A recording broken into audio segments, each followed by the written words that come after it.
ready to reimagine the future of humanity and unlock your true potential? Welcome to Reimagining Humanity's Future and Yours, hosted by Dr. David Gruder, an internationally renowned integrative psychologist, human potential expert, author, and social change catalyst, as he delves into the most urgent issues of our time. With the world facing unprecedented challenges and social and political divides growing deeper, it's time to take action. Each episode of this groundbreaking series will empower you with invaluable insights, strategies, and tools to heal these divisions and restore personal freedom and societal well-being. Whether you're a concerned citizen, a courageous leader, an influential figure, or an ambitious entrepreneur, Reimagining Humanity's Future and Yours will guide you on a transformative journey. Discover your unique role in creating a brighter future for yourself and society at large. Dr. David Gruder will draw upon his extensive knowledge and experience to provide practical solutions for shaping the world we live in. With his passionate exploration of social change, he will help you navigate through the complexities of our time and inspire you to make a meaningful impact. So, prepare yourself for an eye-opening experience as we delve deep into the heart of the matter. Reimagining Humanity's Future and Yours will challenge your perspectives, ignite your imagination, and equip you with the tools you need to reimagine and redefine the world around you. The time to transform our future is now. Join us on this incredible journey and enter a new era of possibility. For more information on Dr. David Gruder and the Reimagining Humanity's Future and Yours, visit www.rhfy.ca.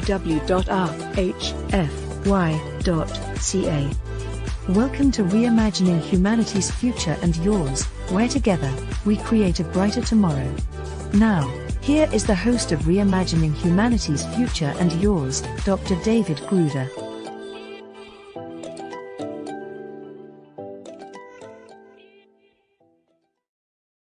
Well, welcome back to the Reimagining Humanity's Future and Your show on Relmar's CanCom Broadcast Network, proudly broadcasting from Canada to the world.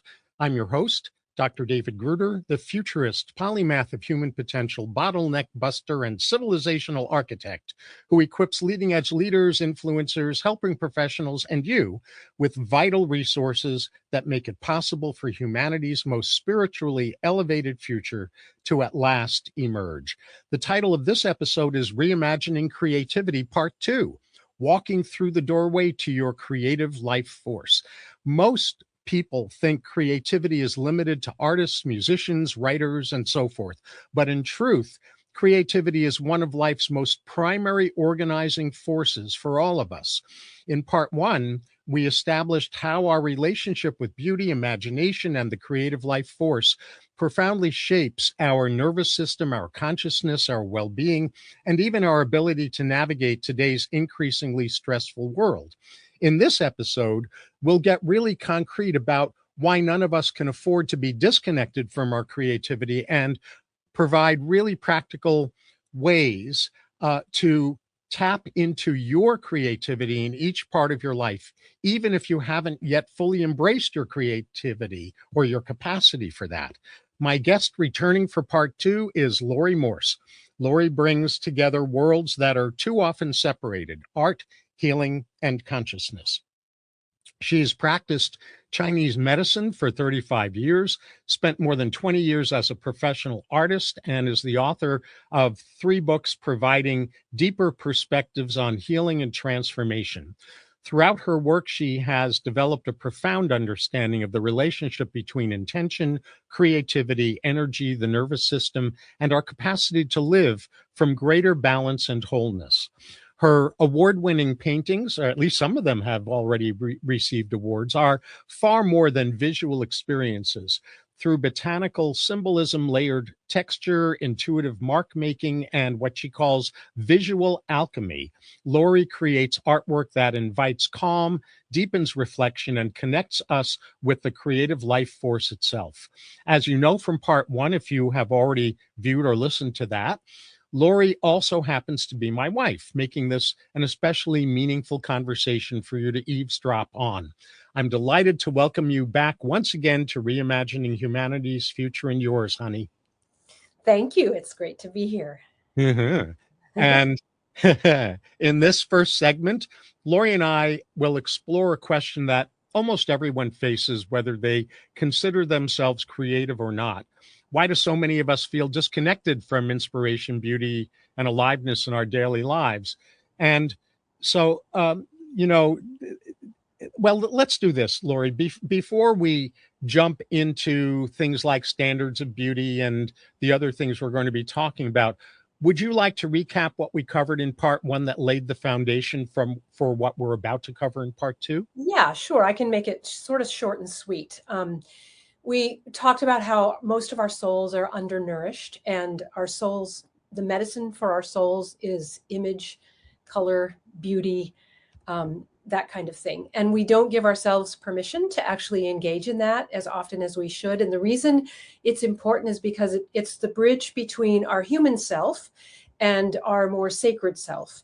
And our human self is all about ego and fear, and our more sacred self is more of a heart-centered self, right? And it connects us to the universal self, which is very intelligent, is very healing, and it gives us access to any possibility we want, including peace on earth. Just thought I'd throw that in. So anyway, so creativity is a bridge, and it is a medicine, and it it's already coursing through our veins. I call it the creative life force. Chinese medicine calls it qi. It doesn't matter really what we call it, but it's really important that we turn toward it and cultivate a relationship with it. And creativity is one of the best ways I have found to do that. I totally agree with you. You talk about standards of beauty. Can you unpack what those are? Well, I just wanted to make a note that when we talk about beauty, first of all, we said this last time, is that beauty is the motivational force of the universe. That love is the essence of life, but beauty is the expression of life. So we are not talking about the standards of beauty that are set by cultures. Like in our culture, in a Western culture, there's magazine covers and airbrush, and now there's AI. And I am not talking about that standard of beauty. I'm talking about the standard of beauty that activates a heart response, or that spontaneous cry that we have when we watch something beautiful or the sunset. Nature is probably our best example of activating honest beauty. And we all have that inside of us because we are an extension of nature, just in a different form. And so what I'm inviting listeners to do is to be willing to have your soul and your heart teach you what is beautiful to you, not external standards of beauty. And more often than not, internal beauty to you isn't going to be the same as me or David or anyone else, but it will be noticeable. It will be distinct. It will be very clear to you, and it will render external beauty bars inconsequential because it's no longer your bar for beauty. And that's an important standard to be conscious about, I think. Wow. Okay. So the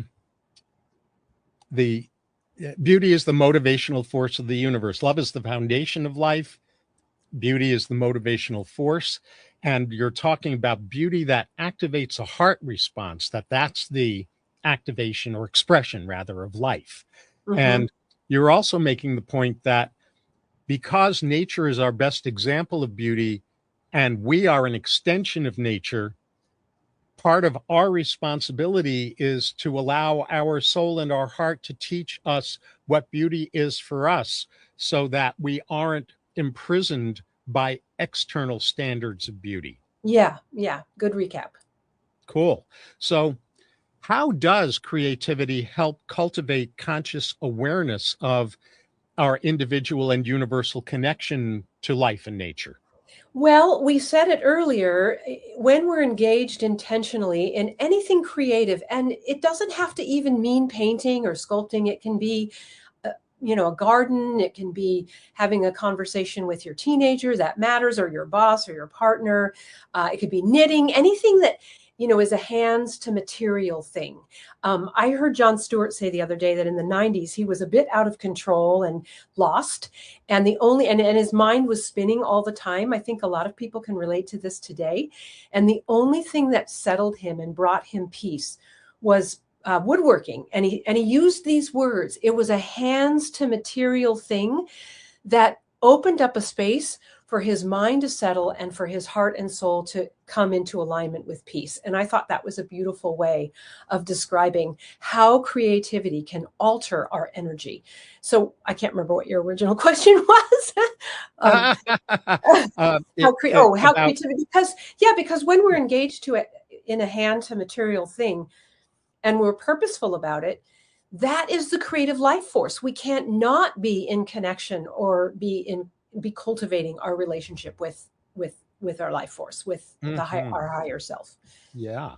And you also talk about the yin yang of creativity. What is the yin? Yeah. What is the yang? And why is dancing between them so vital? Yeah. So in Chinese medicine, I'm going to bring in Chinese medicine for this one, is perfect health in a human body and even on the planet would be a perfect balance of yin and yang. And we haven't found our way to that yet. So yin in Chinese medical ways of understanding is everything that has substance. So it's like our tears and our synovial fluid and our cerebral spinal fluid and our blood. That's all material moisture. And yang is what we don't see, but we mentioned this last week. It's like the wind blowing the trees. There's wind, but we don't see the wind. And it's the same thing in our own bodies, is that there's this force, this life force that's pumping our blood and conducting our nerve impulses, but we don't necessarily see it. And yin nourishes yang and yang moves yin. So yin is considered our beingness. It's the feminine force. And yang is considered our doing, and it's the masculine force. Hang on a quick second. I want to make sure that our audience understands that what we're talking about in this context, when we're mentioning feminine and masculine, we're talking about states of consciousness that exist in all human beings. Exactly. This is archetypal, metaphorical, not literal biology. Right. And every form of life has a balance of masculine and feminine, or yin and yang. It's what gives us our polarity experience on this earth of opposites, right? Sun, moon, night, dark, or night, light, and all the different opposites. So in the context of creativity, in the yin part, being curious is a great place to be. So this is, we said earlier about your asking your heart what you find beautiful. That inquiry, that curiosity is a yin aspect of creativity. And your heart will, and your soul, is part involved here too. It will guide you to aspects of beauty that that will move you, and then you will know, oh, that's beauty to me, right? And giving yourself space to rest is a yin creative function. In any work of art or in music, there have to be notes and rests. There have to be, vital spaces in a work of art and resting spaces. And a human being needs the same thing. I always say there's no music without notes and rests. It has to be both. And somehow in our Western culture, we are driven to only be productive and not give ourselves the amount of rest that we need. Looking at art is a very yin function, just, viewing it and beholding it and noticing how it moves you. Letting your imagination wander. Our imagination is literally the field of spirit. And so if we take our consciousness to that field and we engage ourselves in our imagination, we're literally co-creating with life. And that's a big deal, because besides the prime directive for a human being to propagate the species, our prime directive is to co-create with life. This is why creativity becomes really important. And, accessing your purpose and just being in alignment with that, so that the choices you make and the thoughts you think and the beliefs you hold are in alignment with your purpose. Whereas the other side of the coin, the creative yang part is the doing part. And this is, putting your focus on things that are important to you and moving yourself in that direction. In terms of art, it's developing your style or your voice if you're an artist, but also your understanding of what's beautiful to you, right? Like that's a doingness, even though it's a beingness too. You'll find that these kind of they weave with each other. Collaborating with others is a doingness. Even collaborating with a color is a doing this. Collaborating with your creative life force is a doing this. It's also a beingness. So, and then just showing up for yourself consistently. Writers will tell you just got to sit down and get your butt in the seat and write. Meditators will tell you just got to get your butt on the seat cushion and meditate. There will be good days and there'll be bad days, but showing up for yourself is part of a creative aspect of yourself, and it's really important. Well, the rest of this episode, we're going to be diving into the ins and outs of accessing your creativity in deeper ways than you're likely to have been exposed to before. The first of which is to simply pay attention to rests, pay attention to when you're noticing beauty, and let yourself really receive and be nourished by that.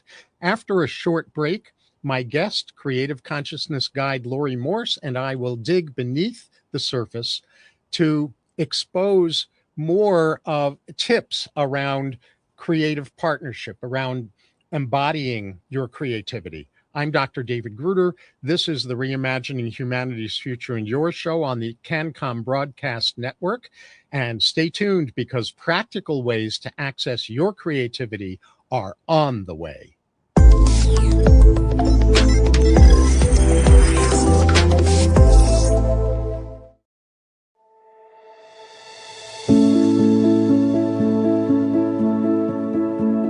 Are you looking for handcrafted quality that will stand the test of time? At Benchland Woodworking, beautiful wood creations are built with skill, passion, and attention to detail. From custom furniture and home decor to unique handcrafted pieces, every project is designed to bring warmth, character, and lasting beauty to your home. Whether you're searching for a one-of-a-kind gift or a custom piece made just for you, Benchland Woodworking delivers craftsmanship you can see and quality you can trust. Visit benchlandwoodworking.ca. Benchland Woodworking, handcrafted quality, timeless design, built to last. That's benchlandwoodworking.ca.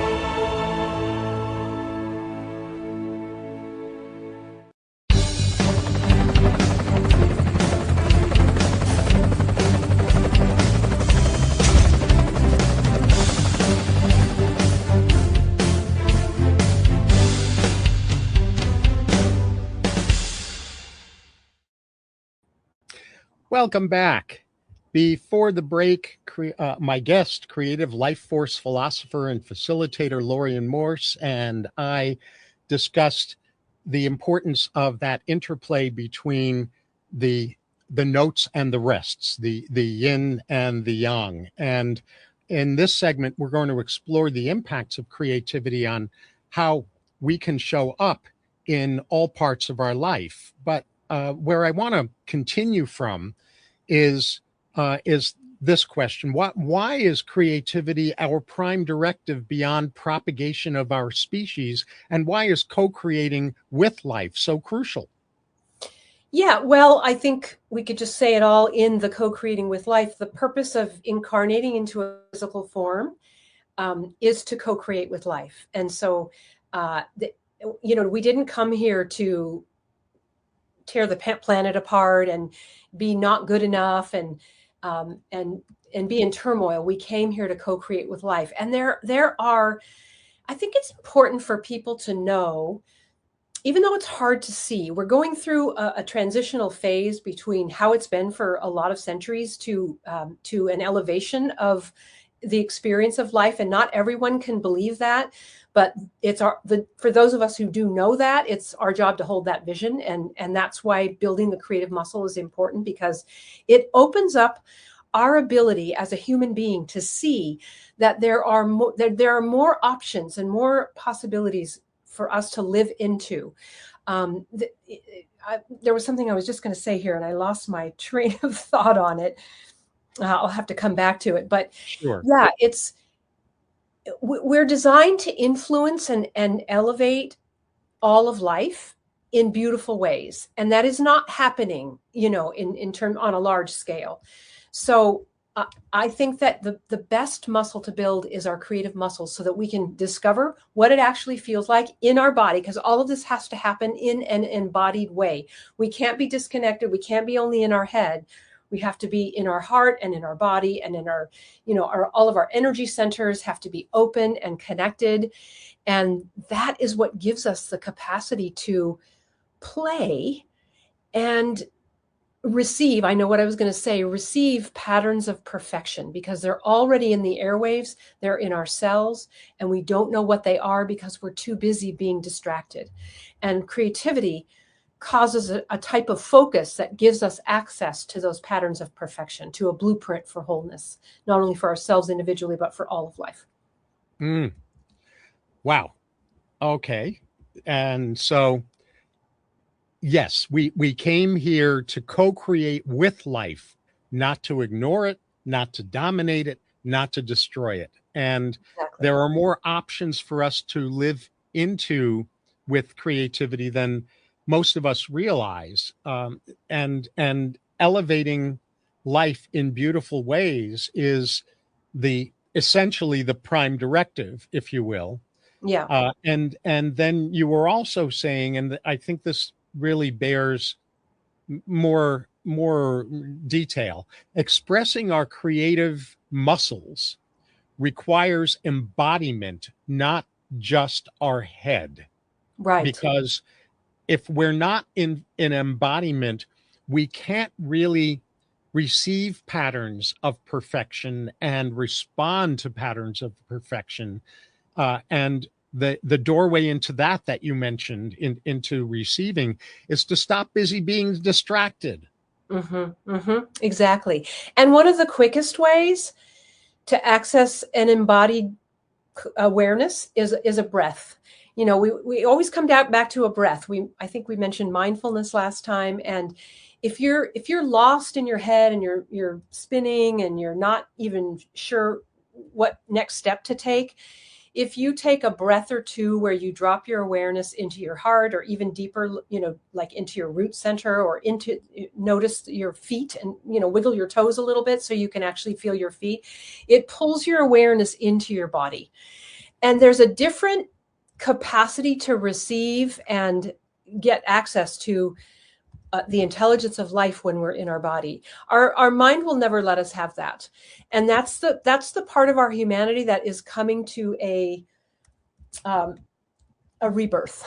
And the rebirth has to include our heart, and it has to include our body. Right. And I'm going to make a side comment about that for those who are tuning into this episode that might be pushing back in their minds a little bit against the head, because they're very head based. So what I want to say explicitly is we are not ever talking about leaving our heads behind. Correct. We're talking about our head being in right relationship with our heart and our spirit, where instead of our head running the show, the tail wagging the dog, our head is in service to everything that you were just describing. Exactly. And here's the curious thing. When we're only in our head, it completely excludes our body. But when we're in our body, it includes our head. So then it becomes this synergistic, co-creative partnership that works way better. So, and when we're, engaged in a creative experience, that hand to material thing that was mentioned in the last segment, it includes our body. And that's a training. And that's why a creative experience is one of the best training grounds I know to build that muscle. Right. And then you have access to it whenever you need it. Yes. And what you're talking about right now is essentially embodied spirit. So there are some people who are so focused on the ethereal, on the transcendent, on what is often referred to as spirit, that they aren't grounded. They're not in the world. They're not in their body. And there are other people who are so body attached and body focused that they've left their spirit behind. And what I want to make sure is very clear in this episode is that what we're talking about here is the the combination of both, which I just shorthanded as embodied spirit. Yeah, absolutely. Absolutely. It's interesting that people think that the matter that we are aren't, that it isn't a part of spirit. It actually is that. I mean, spirit is matter embodied. Spirit is matter, in form, and we embody that. And so our job as a human is to acknowledge and recognize and operate and act from that knowing and that livingness. Yes. And the other thing I want to come back to and underscore that you were saying, because this is another concrete tip for tapping into creativity in a deeper way. And we'll get into a lot more tips in the next segment. We will, but yeah. Don't underestimate the power of coming back to breath. Yeah. And through that, allowing yourself to drop your awareness into your heart, your root center, your feet, because this is what opens our capacity to receive the intelligence of life. Exactly. And the intelligence of life is creative by nature. Yeah. I'll just keep reminding us of that, right? We're actually not trying to figure anything out. We're just remembering who we are. Mm-hmm. And that kind of helps, it's like, oh, if I just still myself for enough breaths, in those moments of breath, I will remember a larger truth than what I've been believing up until now. And Yes. that's very valuable. Yes, absolutely. It reminds me of something that's said in A Course in Miracles, which is that this material, that course, is not about teaching us how to love. It is about helping us remove our blocks to the awareness of love's presence. Exactly. And that's a good thing to say. You mentioned spirit and matter, and the truth is, the higher truth is that all of that is the same stuff. Where you're using these words, chi and creative life force and spirit and matter and humanity and divinity and, all breath and all, but all of it is the same thing. And so the more willing we are to align ourselves to all of that and not live in separation of any of it, the easier our life will be. That actually is the ultimate ending of suffering, is when we live in that much of an alignment with all of life. That's really important, and I want to encourage our audience to really take that in. What you described is a formula for ending suffering. Right. In the phase of my career for a couple of decades where there was room in and among everything else that I do to provide psychotherapy, I had a sign in my office that said misery is optional. And suffering is optional would be another way of saying that. And when I would meet with someone for the first time, I would watch their eyes for when their eyes fell on that sign to notice their reaction. And some people, when their eyes fell on that sign, their reaction would be, oh, it really is. Misery really is optional, isn't it? And other people, when they would see the sign, they would freeze like deer in the headlights. And I would have to say to those people, don't worry about it. Believing that misery is optional too. Right, exactly. Yeah. And this is an important thing because the mind will hijack this thing. Like if it isn't like a switch that we flip and then all of a sudden suffering is gone. We will still encounter little things all day long. The thing that shifts is that we notice it, we don't resist it, and we let it flow through. And if we don't do that, then we're in a quicksand of suffering. And if we keep going on days and days, and then now we have a full-blown story about it. You know what I mean? So it's just really about checking ourselves, staying present and in connection. And this is why creativity helps, because we have to be present, we have to focus, and we have to stay in connection in our embodied self, not in our mind. I'm talking about when we drop in and be in our human, in our heart and soul and body. Then it teaches us how to do this when things happen in life. And I think that's valuable. Well, you just touched on something else that I think is very juicy, and I think we can only discuss this in a very brief way right now, which has to do with storytelling internal storytelling, the stories we tell ourselves, is a form of creativity. Right. And we can either use that creativity to tell ourselves and believe stories that reinforce blocking our heart and blocking our spirit, or we can tell ourselves stories that open our heart and our spirit. We and only we are responsible for the Correct. stories we tell ourselves and the creativity we bring to bear on those stories. Yeah, exactly. And that's a perfect example of how we could use our creativity. Oh, I'm in my worry mode. I have people tell me all the time, oh, I'm a worrier. My mom was a worrier. It's like, I don't buy that. It's like, yeah, well, you've practiced it. So it's a habit and now it's very familiar to you, but you don't have to keep doing that. You can use your creative life force and change the story, change the imagery. And yes, and the reason that I bring that up is because all of us are storytelling machines. Yeah. And I'm saying that because since all of us are storytelling machines, all of us are creative. We're already being creative. There's no Yeah, such thing as I'm not creative. We're already doing it. So exactly. All after day the long. Yeah. yes, after the upcoming short break, we'll get to the heart of the matter, which is more specific ways than we've already covered to live in fuller and more consistent partnership with the creative life force. I'm Yes. Dr. David Gruder.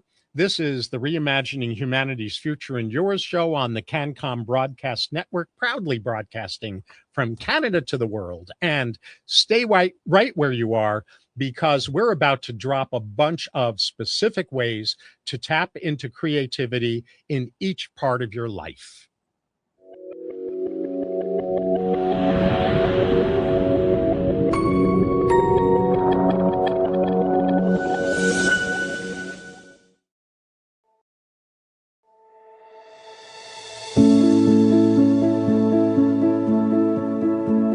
Are you looking for handcrafted quality that will stand the test of time? At Benchland Woodworking, beautiful wood creations are built with skill, passion, and attention to detail. From custom furniture and home decor to unique handcrafted pieces, every project is designed to bring warmth, character, and lasting beauty to your home. Whether you're searching for a one-of-a-kind gift or a custom piece made just for you, Benchland Woodworking delivers craftsmanship you can see and quality you can trust. Visit benchlandwoodworking.ca. Benchland Woodworking, handcrafted quality, timeless design, built to last. That's benchlandwoodworking.ca.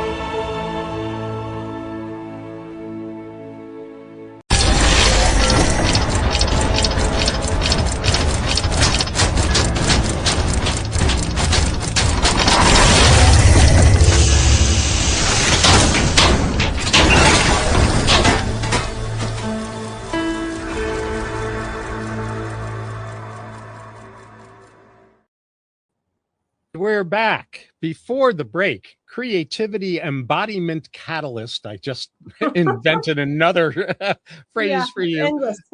I know. Laurie Morse and I touched on how creativity influences every aspect of our lives without exception.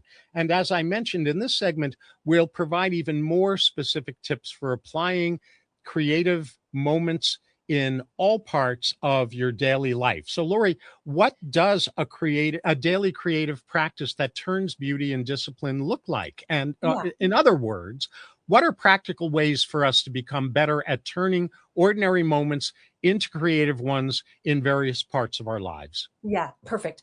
Is it okay if I just talk about the influences of creativity in personal, family, education, and business real quick? Or you? That's exactly what I was hoping you would cover, and then go into the specific tips for into that. the specifics, right? So I think it's important that we all just acknowledge that creativity, because it abounds, and it's literally every particle and wave of life, that it matters to our individual health.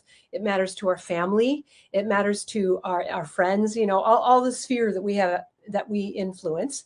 It matters in education. It matters in business. You could go poke around in LinkedIn right now and you will see, and this has been going on for a couple of years now, that companies, large, medium, and small, they're all looking for people who have a creative lean. This doesn't mean they have to be painters. It just means they have a relationship with their creative life force. They don't use that wording, but they'll use the word creativity or creative. People are worried about AI taking over the world, and I can tell you for a fact that human beings who access their creative self will always outdo AI. There's no soul in AI. There's no heart in AI. And so a human being that's in a creative expression will always be better than AI. And people feel that. So in case that's something you're worried about. So I would just say that a practice throughout a day would be, starting your day just acknowledging that you are a creative being and that you're in an exploration about what that means for you. And you don't have to have the answers right away. You're letting things unfold for you. I can't tell you how much our heart and soul, and this is by personal experience, and our being, our whole system loves it when we are just in this open inquiry about what's beautiful to me, what would be creatively fun for us to engage in, us meaning our whole system. But one of the things that we know, and the National Institutes of Health have a lot of research on this, and there's books now like The Art Cure, Cure, C-U-R-E, it's by a researcher in England, and Your Brain on Art. These are just a couple of the resources that are more recent, that if you were inclined and read, it would convince you, oh, I'm part of this too. Whether or not you're just one who loves to view art or you want to get engaged. But I would recommend that you do the most engagement that you are inclined to. So we already talked about breath. And one of the other things that you could doodle, so that's an easy thing to do, is if you're on Zoom or voice call, you can just make some doodles on some pieces of paper. That's a really good way of moving energy out of your body through your hand and onto a page. One of the things I love to consider is that anything that we do anything on, it's called a substrate in the art world, whether it's a canvas, a wood panel, a watercolor paper, a dinner plate, a garden bed, anything like that, right, is a substrate. And it's where we can, and so I call it an altar, like a sacred altar, A-L-T-A-R, upon which we can alter our energy, A-L-T-E-R. And what I mean by that is, if we're feeling fearful or anxious or worried or stressed or, grief, any of those energies, all of these energies, trauma, all of those can be altered upon an altar of intention, right? So just knowing that is a direction that you can move yourself into. A lot of people color in coloring books. I mean, that's an altar as well. One of the things I love to do is to take a piece of watercolor paper and watercolor pencils. These are very inexpensive supplies if you want to just grab some on Amazon and have them around, and write on the watercolor paper what's bothering you. It's kind of like a journal page, but it's different, and you'll see why in just a moment. And use all the colors that appeal to you. Let your heart pick out the color, right? Because all colors have qualities that are of divine nature, and we can talk about that if we have time. But nonetheless, just pick the colors that you're feeling attracted to. Write your thing on the piece of watercolor paper. Take a sponge or a paintbrush and then blur it. And while you're doing that, you're asking your soul to transform. You're asking your heart and your higher self to transform this energy into something more serving for you. And then you can either rewrite your story about it, because we were talking about being story-making machines, or you could collage things out of a magazine that represent where you're moving yourself toward. That is one of the best ways to move your mental and emotional energy. And you'll notice, if you do it a few times, you'll notice, oh, just like John Stewart said, something opens and I have a quieter mind and I have access to more peace, right? If you're worried about, one of these things you can do if you have a physical thing, and I've done this a lot, like if, let's say your foot hurts, you can put your foot on a piece of paper and just trace your foot and color that. But ask the intelligence of your foot, what do you need? What are you trying to tell me? If it's in pain, right? Pain is a blockage of the flow of life force. So if there's pain anywhere in our body, it's something that we're either doing or not doing that needs to change. So I think we temporarily lost Laurie, but she's coming back now. There you are. Okay. Yeah. Be in a dialogue with yourself about that part of your body that's in pain. That's the inquiry. That's the curiosity that we talked about earlier. And color it, or I can't tell you how many times I've done something like that and just let myself color or make marks on the page or whatever. And then the thing drops in that I need to know. And it's okay if it doesn't happen right away. Keep practicing it, and it'll eventually happen easier and easier. If you're worried about events in the world, I think one of the best, they're called prayer dots. One of the best things you can do is get a piece of paper and make little dots. You can either dip a skewer, like a barbecue skewer, the flat side in paint and make the dot, or you can use a colored pencil, or you can use your pen or your highlighter or your pencil on your desk and just make dots while you're sort of sending forth a prayer for that part of the world that you can't influence in any way, shape, or form, but you can send energy. And it's more powerful than we have been led to believe, or that we even believe ourselves. But you'll just see how you feel. There will be more peace that comes over you for doing something like that. Do I have time for one more, the spirit? You do. Okay. And did you want to say something before I talk into that? No, go ahead and talk into that, and then I'll say some things. Yeah. So our spirit, this is the embodied part of ourselves, right? If you learn how to ground yourself energetically into Mother Earth, and then lift her energy up through you and bring it out through the top of your head and connect to the cosmic life force, the source of all life, and ask that energy to come in through the top of your head.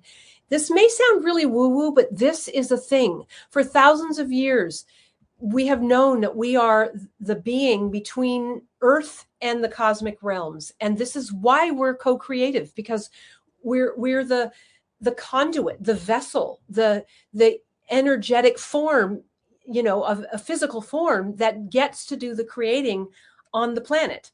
So running that energy through you helps to clean your system. It can flush inflammation if you do it enough. I like to see it as light.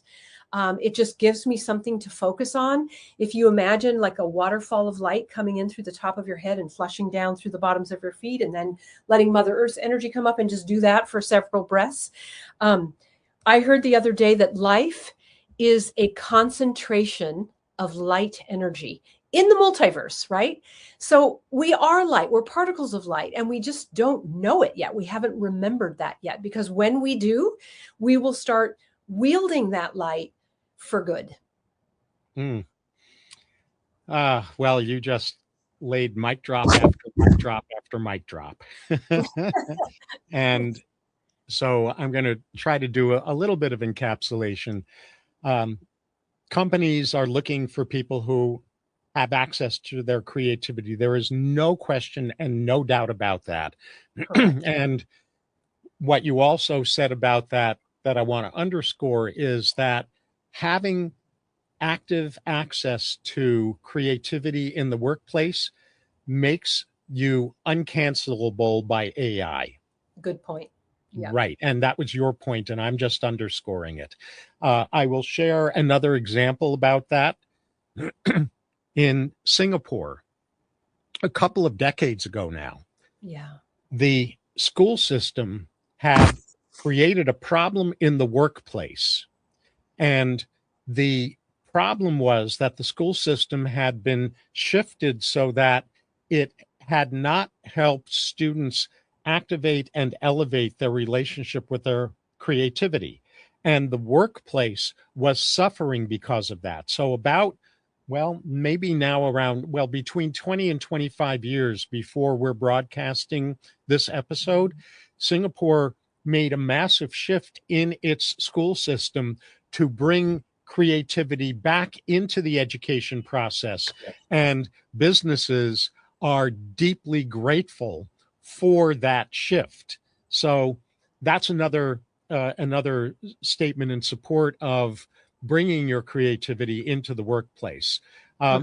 You also said something about the importance of starting our day with reconnecting with our creativity, reminding ourselves that we, are creative beings.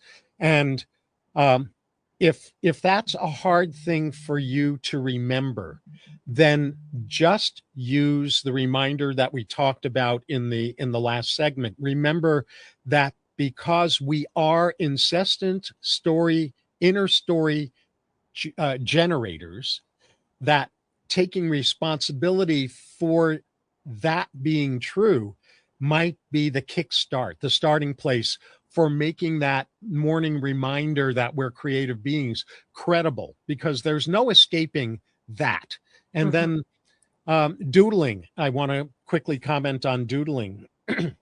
I was just a couple of weeks ago co-facilitating a retreat, and one of the participants is a doodler, and she was taking notes through doodling. She was creating art representations of what was being said.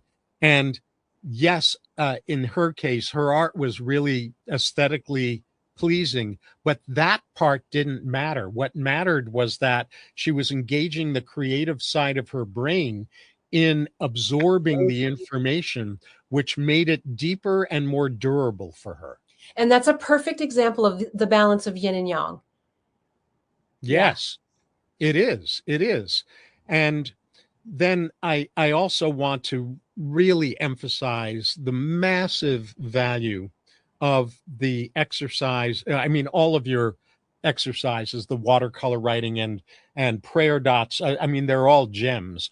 And what I want to particularly underline as well, because it doesn't require any props, is grounding yourself into Mother Earth, bringing that grounding up through you and out the top of your head into the cosmos, and then asking the wisdom of the universe to shower down on and through you like a waterfall of light. That's an exercise that any of us can do. It takes very little time, and we need no props for us, so we can access it any moment we need to reconnect. So after our upcoming break, we're going to return for this episode's final segment, during which I'll be asking Laurie Morse to again go into even more ways of accessing creativity in various parts of life. And I'm going to remind you about her wonderful gift that she has for you. I'm Dr. David Gruder, clearing his throat once again. This is the Imagining Humanity's Future in Yours show on the CanCom Broadcast Network, and we will return shortly.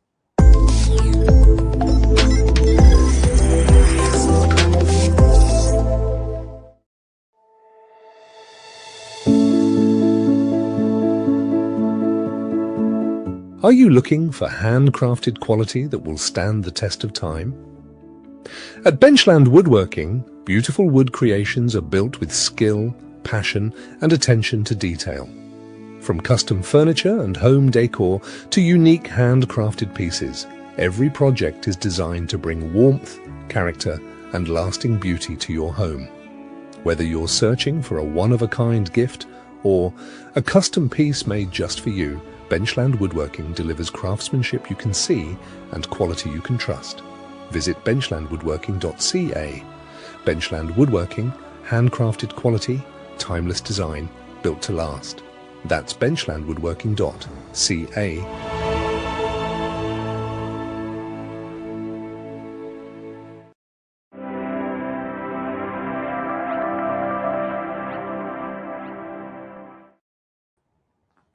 Well, before the break, visual alchemist, which is one of the ways Laurie refers to herself, visual alchemist Laurie Morse and I discussed some ways to access creative moments in various parts of your daily life. And as I already mentioned during the final segment of this episode called Reimagining Creativity Part 2, Walking Through the Doorway to Your Creative Life Force, Laurie will reveal even more tips for remaining connected with your creativity on a daily basis in various parts of your life. And I'll then let you know about the special gift Laurie has for opening a deeper doorway into your creativity. And after that, Laurie and I will each share what we hope you've gained from this episode, followed by my closing comments. So, Laurie, what additional tips do you have that we haven't covered already? So, yeah, I'd like to start out by offering a quote by Henri Matisse. He was a artist in the early 1900s, part of the Impressionist movement. And he has a quote that says, "The essential thing is to work in a state of mind that approaches prayer." and I'm not talking about prayer from a religious perspective. I'm talking about prayer from being aligned with our divinity, our sacred self, our higher self, our heart and our soul, all of that alignment we mentioned earlier. And it's important for us to feel happy. We can't feel happy. We can't access peace if we don't have that kind of approach.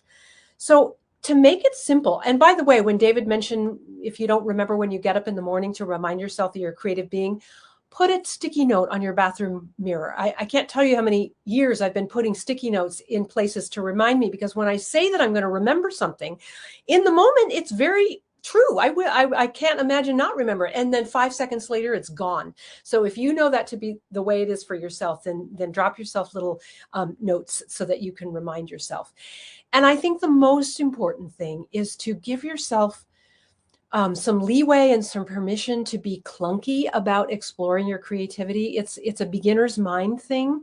And, our human mind, and especially older adult human minds, we don't like beginning anymore. But yet having a beginner's mind and moving through that clunkiness is imperative. You won't get very far if you don't, if you aren't willing to do that. And maybe you just say to yourself, I'm going to start out for a week and I'm going to pick one of my favorite colors, and I'm just going to look for it around me. I'm going to maybe put an article of clothing that is that color on today, and tomorrow it'll be a different color. Notice cars, notice what's in nature, blooming, notice dishes, notice all the things that you end up around, and see if you notice that color. And that will activate something in you that is activating. It is creatively an activation. And then you'll just follow those breadcrumbs. Again, this is not something that you switch a switch on, like a light. It's something that you walk into one step at a time. And in the beginning, it feels a little dark and maybe unknown, but that's okay, because there's nothing that's going to hurt you. In the creative life force is as safe as it gets, right? And then the other thing is that creativity has the capacity to heal. We mentioned that in the whole watercolor thing.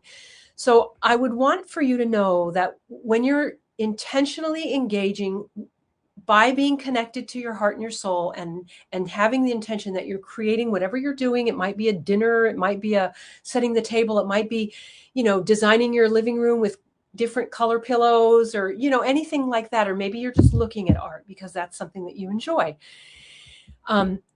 There will be a small voice that comes up that says things like, you're not doing this right. You're not good at this. You're not enough to be doing this. And this is what's programmed in the matrix. And by the actual choice to create, we're deprogramming ourselves from that programming, right? So you set it up any way you want. The way I do it is when I hear those messagings, I say, I hear you, and it's not true. What's true is I'm a creative being and I'm playing right now. Nobody has criticism over a child just playing. If their finger paint's involved, no one comes up and says, you're doing that wrong. That happens a little bit later in life when we get into school. And that is what has shut a lot of people down for thinking that they do have a creative aspect to themselves, and that all of that is untrue, right? It's not true. So so I would say going and looking for and playing with colors is valuable. You may or may not know this, but there are 12 divine color rays, and they all carry qualities. So for example, green is a ray that is healing, and violet is a ray that carries forgiveness and compassion and freedom. And, magenta is a ray that carries harmony. So if you know that these colors, and you don't have to know this to pick a color tomorrow morning or right now, you just trust that this is a color that your system right now is really liking. I'm going to stop you there just for a quick moment, because I feel a need to say that one of the things that is particularly magnificent, in my opinion, about your artwork is that you design your art pieces to activate different rays, different aspects of human creativity and human consciousness. And that kind of healing art, that kind of art that catalyzes higher consciousness, I think is rare. And I just so respect you for that gift that you bring to the world through your art. Thank you. Thank you. And we're all getting the invitation to play at that level. You know, like your body is a canvas, so that can be one way that you know, the way you dress yourself is one way to like engage in creativity. So, and thank you for saying that. Yeah, it is very, there would be no point for me to be doing, you know, engaging and doing art if it didn't include this. So, Yeah. you know, that's kind of important. So, Yeah. yeah, so I think that is Mhm. the long and the short. The other word that I wanted to throw in here is, Yeah. and I think Henry Matisse and his thing about doing things in a state of mind that it feels like prayer. The other word is reverence. I think like we've lost civility in our world. I don't think it's gone. It's just been kind of set to the side. We've also lost some reverence. And to the degree that you're willing to be civil inside yourself, not divided, and have reverence for yourself and your life, the life that you're tending around you, that matters to the collective. And it makes a difference that we're choosing to sort of like be in a peaceful exchange with our creative life force rather than worry. Dave was saying, oh, you know, we're creating all the time. We just aren't acknowledging it. Worry is a form of creativity and it's not serving. So when you catch yourself doing that, and it will come up. We have long-standing habits of this. It's why I love creativity. It's more fun to catch myself feeling like I'm not good enough when I'm painting a flower than it is to, you know, in any other way. And then I can change that narrative, you know, and I Yeah. do it very consciously. Nice. And you know, there's so much that you've said that I wish I had time to underscore. I'm just going to underscore for the moment two things. One is about the permission to be clunky. Yeah, Creativity access is liberation from perfectionism. that's it. Yeah. And worry is an example of a form of non-helpful creativity.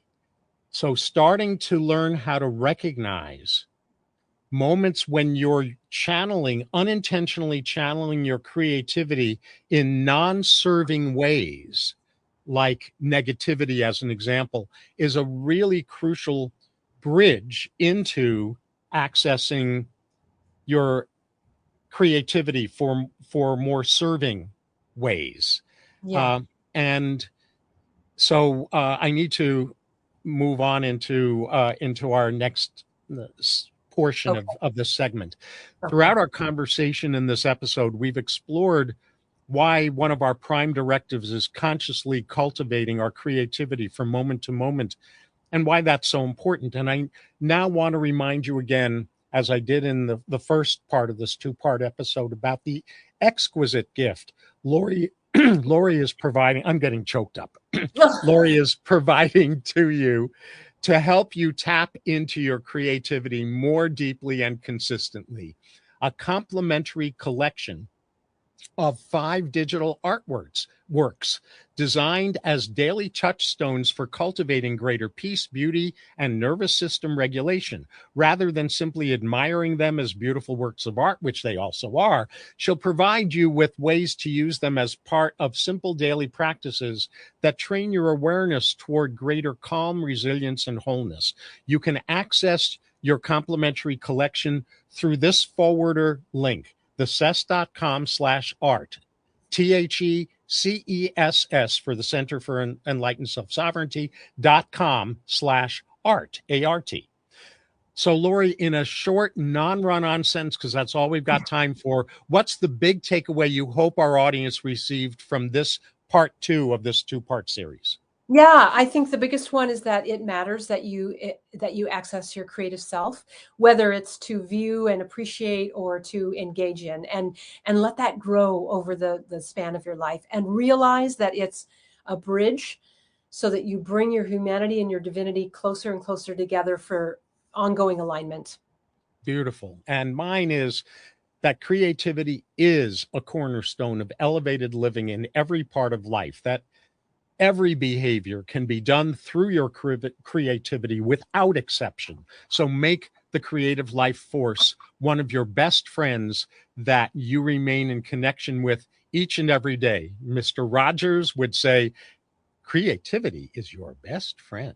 Mhm. So as we move toward wrapping up this episode, I want to let you know again how to access more of Laurie's art in addition to your gift of the Normalized Calm series that I was referring to earlier. The Normalized Calm series gift, again, is available through thecess.com/art, and you can view all of her art at lauriemorseart.com. That's right. So thank you so very much, Laurie, for helping us understand even more deeply during this second part of this two-part mini-series, how to deepen our ongoing access to our creative life force and why doing this is so supremely important, and for being here on my show. My joy. Thank you. And thank you all for joining me for this episode of Reimagining Humanity's Future and Yours on the CanCom Broadcast Network, proudly broadcasting from Canada to the world. Every civilization ultimately becomes an expression of the consciousness and creativity its people cultivate. That's why Reimagining Humanity's Future and Yours explores the inner capacities that shape our collective future in as much as the outer challenges we face. So until next time, practice accessing your creative life force today, and let it become a conscious act of your daily life. This has been Dr. David Gruder, the futurist polymath of human potential, bottleneck buster, and civilizational architect who equips leading edge leaders, influencers, and you with frameworks and skills that make it possible for humanity's most spiritually elevated future to at last emerge. I invite you to explore my main website, drgruder.com. That's drgruder.com, where you can find a link to this show's episodes and to other resources. The world needs you. Your nation needs you. Your community needs you. Your loved ones need you. Your business needs you. You need you. So until next time, keep elevating your capacity to fulfill your highest calling, so together we succeed at building an elevated future for ourselves and for humanity.